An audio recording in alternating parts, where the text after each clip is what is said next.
Hello, good morning, and welcome to 30 Days of Transformation. And today we'll be focusing on financial intelligence. I don't know if while growing up you saw families and people who had money, or maybe it even happened to you, and then after a while it seemed as if the money disappeared. Your parents stopped having money, that big uncle or someone and it looked as if the money flew away and disappeared. There is something called financial intelligence, the ability to understand, manage, and multiply money.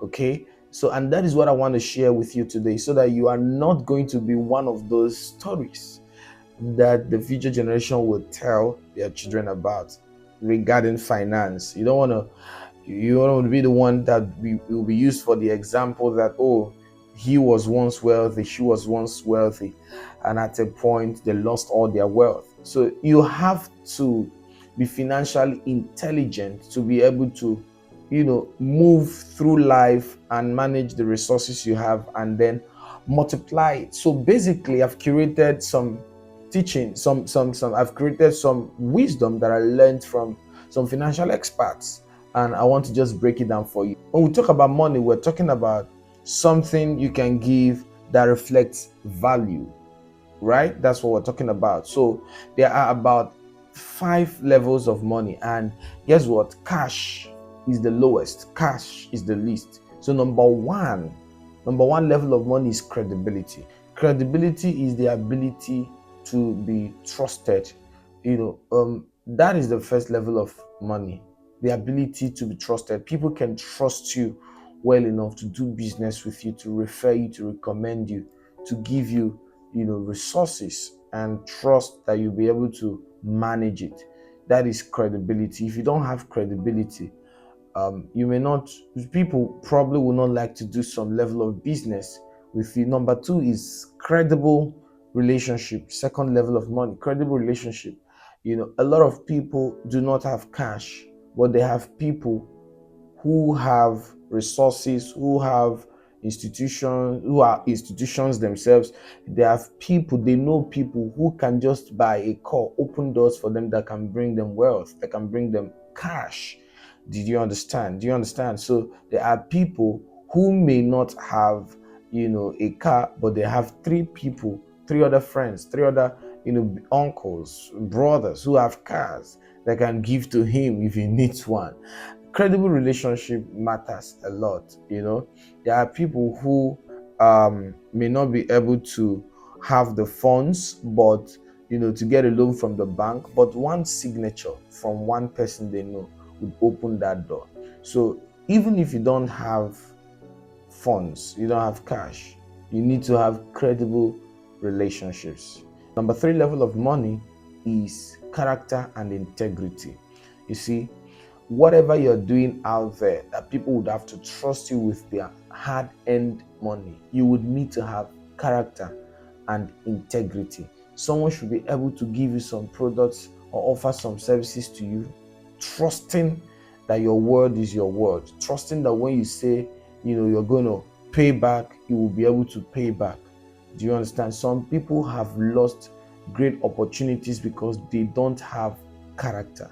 They don't have character. They don't have integrity. People do not believe their words. If you say you're coming by 9, they see you by 11. If you say you're in Lagos, someone will see you in Port Harcourt. There is no character. You don't have that integrity. Let me tell you, these things are values that you can exchange for money. They are values you can exchange for resources. And because we don't know these things, we think that it's just about making the money, making the cash. Basically, anything I want to do, anything I can do to just get the cash, let me just do it. But then cash, like I'm teaching you right now, is the lowest form of money. It's the lowest. If you have just cash and you don't have these things, then someone says you stole the cash, because this is what really establishes you to have cash always flowing towards you. Number 4 will be competence.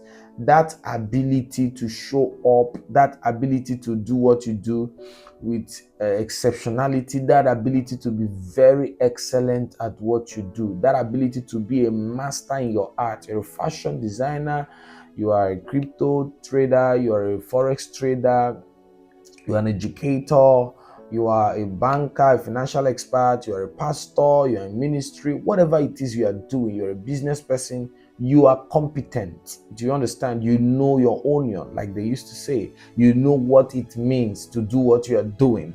You are not just a baby in it. You're not just immature. You have all the knowledge you should have, or even though you don't have all the knowledge, but you're growing in it. All right. So you are very competent. People can trust that you will deliver. It's not when we're looking for someone. You say you are maybe you are a business person, you are a fashion designer, and they pay you to deliver suits for someone who is doing their wedding ceremony, and then by the wedding is on Saturday, by Friday night they are still pursuing you around. The grooms and all the groomsmen are in your office waiting for you to deliver. That's not competence. All right, people would rather work with people who are competent and excellent with their art, even if they're expensive. Are you hearing what I'm saying? That is why most competent companies, they know what they are offering. So when they raise their value, people will still come for them. Okay. So then the lowest and the last level of money is actually cash. That's when you have the raw cash with you. So I want to chip in before I continue that most times people do not know that everyone you see around you has cash with them. Somehow they have cash with them. The only thing that brings that cash to you is value, service, products that you have. You see, value to offer, services and products, solving problems. That's how to get the cash from people.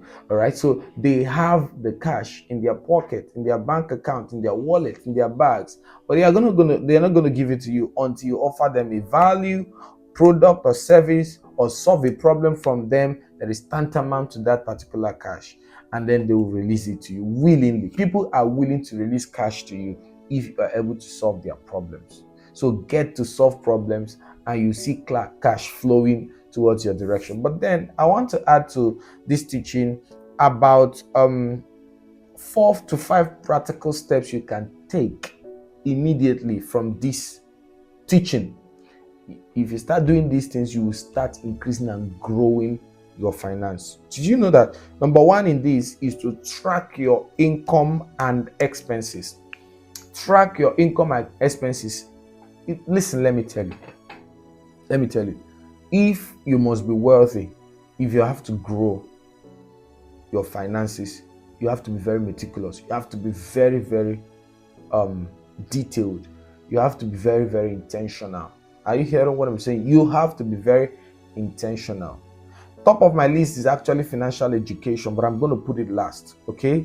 If you want to grow your finances, top of the list is financial education, but it will come last. So you have to be very intentional, very intentional. Sit down and track your income and then track your expenses. Know where your money goes to most and know where your money comes from most. Know what gives you much money, more money, and know what takes more money from you.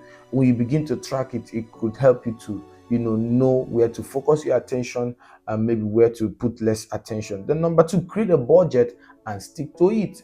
Listen to me. The times when you are growing your finance, when you are at a certain level where you are growing, you have to create a budget and stick to it. A time will come when you can spend vacation in Maldives or in Florida or in Miami or in Qatar. But right now, you are trying to grow. You are trying to pay your house rent.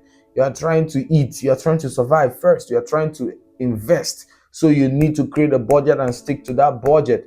I do it too. I do it. I have a budget for almost everything and I try to stick to it because you have to be intentional if you would grow. You don't just see things on the road and just buy, and you don't plan buying a shoe, but because you went to buy a shirt, you now saw a shoe and you buy just like that. You spend anyhow. And that takes me to the number 3. Eliminate unnecessary debt. All right. Don't just take money from people carelessly. There are reasonable and important debts. There are unnecessary debts. Reasonable and important debts are debts are money you take from maybe a company, not company. No, no, don't do that. Maybe from a credible bank or from someone, to invest rightly. Okay, not especially in volatile investments, that can just clear your money in one day, but in investments that are non-volatile. I don't have time to start explaining that now because I'm working with a schedule, right? So, but just check out what it means to have a volatile investment and non-volatile investment. But let me just help you. Volatile investments are things like crypto, forex, or some kind of stock where you put money and then you can put 5 million in the morning and come in the evening and it's now 500,000. Don't do that when you borrowed money. But you can invest in non-volatile where the risk is minimal. Okay, all right, and yeah, so don't borrow money anyhow, and if you must borrow, it has to be calculated in properly I mean, don't borrow money anyhow, but if you have to borrow, you have to borrow to invest it wisely. And that takes me to the number 4, which is to invest wisely according to your risk level. So when you have saved up money, when you have resources, when you have money you want to invest according to your risk level. Okay, you know how much you have. Don't go and throw it into one kind of business that is very volatile, that can just swallow the funds in 2 days. Put your money, invest your money according to your risk level. You know what you can risk in a business, in a trade, and whatever you are doing. Just know what you can risk and invest accordingly. All right, don't over risk your capital because you are still growing. There are people who have that capacity to risk 10 million at once in order to multiply money, but you don't have that. So if 10 million is all you have, I think you should start with low risk investments. Please, I'm begging you in the name of Jesus. Now, then the final one. Before I say the final one, which is financial education, let me tell you this. Don't give out money as loans or borrowing money to people who will not pay you back. I will not say it again. I'll say it for this last time. I won't say it again. If you must borrow money to people, loan money to people, all right, let there be a signed agreement. Don't just give money to people who will not give you back the money. I'm just saving you from unnecessary stress right now. Okay, if you have to be very intentional with growing your finances, you have to pay attention to this thing I'm telling you now. Instead, give them money you can easily lose. Someone saying, "Oh, I need 500,000. It's just very urgent. Oh, I need 200,000. Just very urgent." And you check their track record, or you perceive they will not be able to pay back. It's better you give them 10,000 and say, "You see, this is what I have to give you at this moment. Don't pay me back," and take it. I'll just stop it there. Finally, financial education. Listen to me. You want to be a doctor, you go to school and graduate and then become a doctor. You want to be a lawyer, you go to law school, graduate and become a lawyer. You want to be anything you want to be, go for the education and get certified. Listen to me. If you must grow your finance, you have to learn wealth education. You have to focus on wealth education. There is something like wealth education. You have to educate yourself. You have to read books. You have to read from billionaires. You have to learn from millionaires. You have to search for wisdom on how they kept their resources, on how they multiplied their money, on how they manage their funds. You have to know it. And it's not something I'll begin to share here because it is wide and vast. I hope these few tips I've given you today will help you and save you from being reckless with your money. Remember, you are still young, and even if you are not young, there are still a lot of responsibilities around your life that should not warrant you to spend your money carelessly. Okay? Those of you they call Odogu spender, I think it is time to change your name. Please know how to manage your resources, because at the end of the day, if you're a child of God, these resources are given to you by God for you to steward. And there are nations that are waiting for you to come with your resources and sponsor the gospel in those nations. Remember that song, "We'll spend the billions." When it's time to spend it, make sure you have it. There's no way you have the billions to spend if you're not financially intelligent. I'll see you tomorrow. This is 30 Days of Transformation. Please share this video with someone you know that needs to watch this and be blessed by it. And then leave a genuine comment so that YouTube algorithm will show more people our videos. And if you have not subscribed, I see that about 30% watching our videos have not subscribed. Please subscribe. God bless you. See you tomorrow.